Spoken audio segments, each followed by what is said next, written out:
Halo, cerita dari Kaskus by Aldi Dewi Print. Ceritanya soal kucing.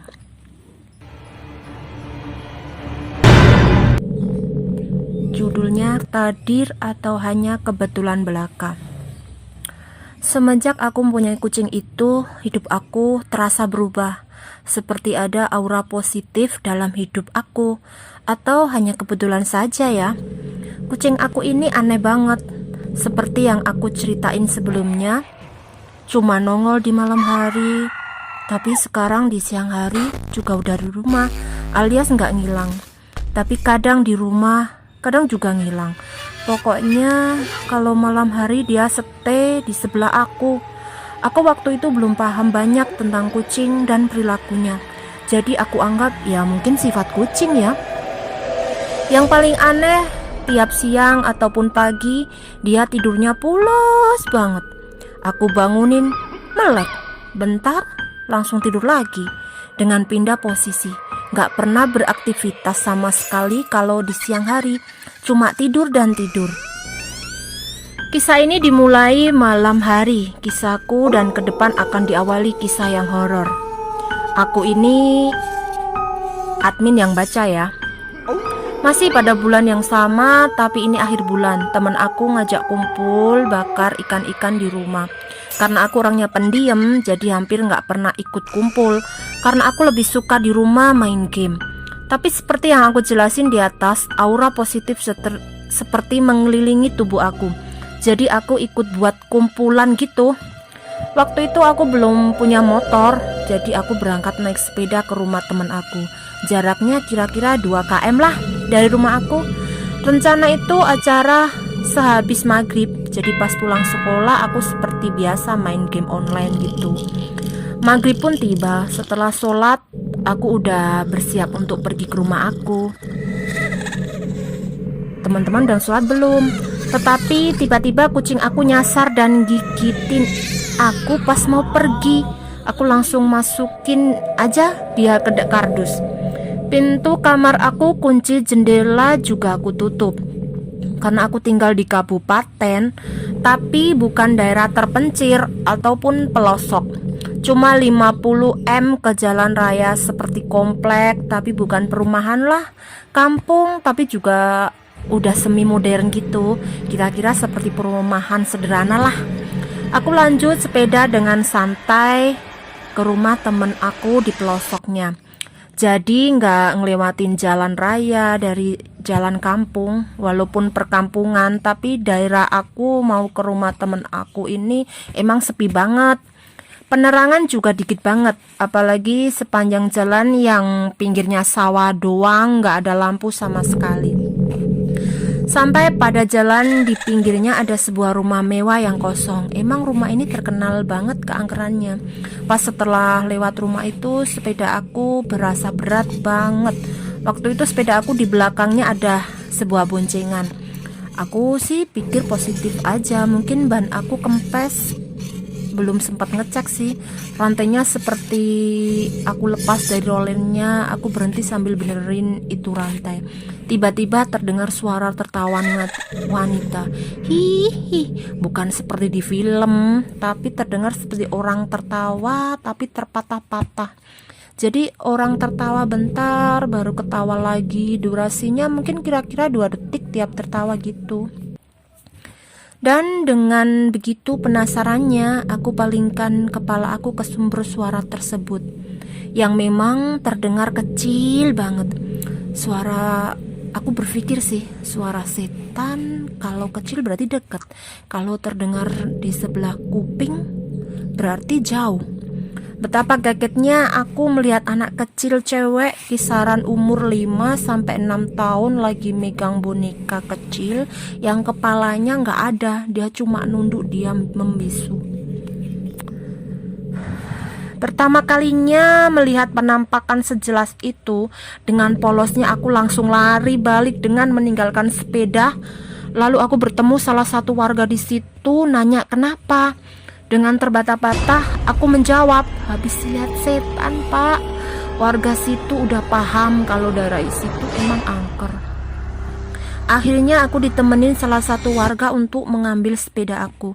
Pas udah dekat sepeda aku yang ditinggal di jalan, langsung aku ambil sepeda dan berbalik arah untuk pulang. Gak jadi ikut kumpul maksudnya. Bapak yang nemenin aku pun hilang. Aku hanya melihat kucing orange samar-samar berlari dari kejauhan terus menghilang. Ceritanya asik banget ya.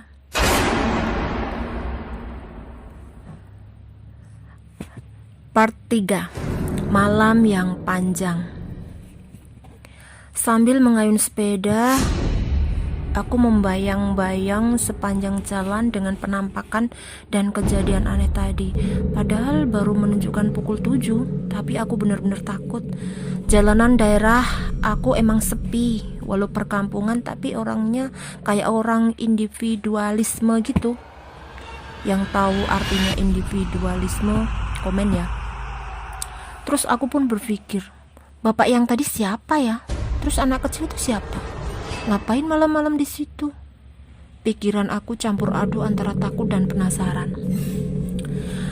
Aku orangnya nggak pernah keluar rumah, walaupun keluar nggak pernah jauh dari rumah. Jadi pas baru ketemu penampakan pun bener-bener buat aku kaget. Sesampainya aku di rumah langsung cuci muka, aku masuk kamar dan tak lupa mengecek kucing aku di dalam kardus. Lagi dan lagi, kucing aku nggak ada. Anehnya, nggak ada lubang di kardus.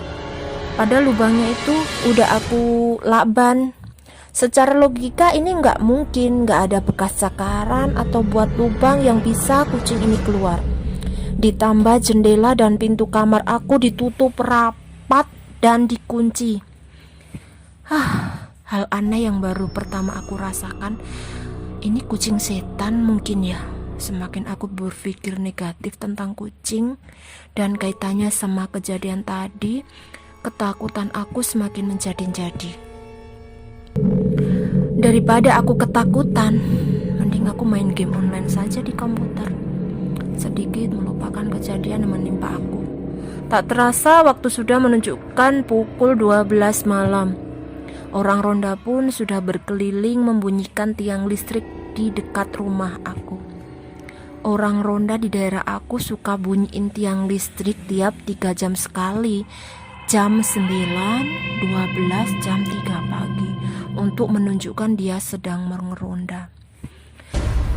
Lagi asik-asiknya aku main game, tiba-tiba mati lampu.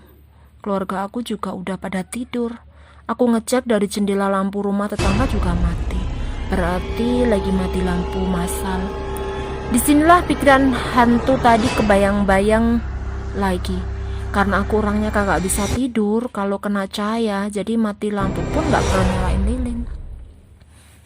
Karena waktu itu lagi musim hujan, hampir tiap hari pasti hujan. Ataupun hanya gerimis. Kilat menyusul, petir menambar ketakutan aku di malam itu. Aku gak bisa tidur. Waktu itu aku belum punya HP, jadi buat menghibur diri aku dengerin musik main. Tiap kilat datang, sinar flash langsung menyinari sekitarnya. Ya alhamdulillah bisa melihat keluar jendela kamar aku. Gak tahu kenapa pandangan aku jadi terus merhatiin tiap kilatan yang datang. Dan alangkah kagetnya ada sesosok wanita yang sedang menatap kosong dari jendela. Tatapannya begitu kosong, matanya menyala hijau, mata yang satunya lagi ketutupan rambutnya yang panjang. Sosok itu anehnya gak ngelihat ke aku. Tiap kilat datang, sosok itu ada, tapi sesudahnya gak ada. Aku benar-benar ketakutan. Aku tutupin badan aku pakai selimut sambil mengintip masih ada tidak sosok itu. Sosok itu masih diam memaku dengan pandangan kosongnya. Sekitar 5 menit lamanya. Tapi berasa 1 jam bagiku. Jarak jendela denganku sekitar 3 meter. Dan akhirnya hujan turun. Sosok itu pun hilang bersamanya. Aku kira teror malam ini sudah selesai, tapi salah. Langsung ketika sosok itu hilang, aku langsung nutup gorden jendelaku. Sambil ketakutan, aku mencoba tidur. Tapi setiap aku memejamkan mata, langsung kebayang sosok-sosok tadi yang aku lihat.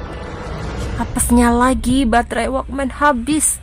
Ketakutanku semakin menjadi-jadi. Udah lampu belum nyala juga. Tak lama kemudian terdengar suara ketukan di jendelaku.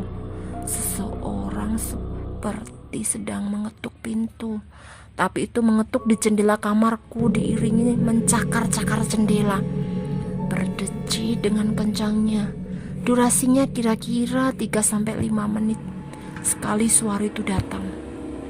Jujur waktu itu aku benar-benar ketakutan yang luar biasa. Suara itu semakin lama semakin menenorku. Tak hilang, tak tampak. Akhirnya aku memutuskan pindah ke kamar nyokap.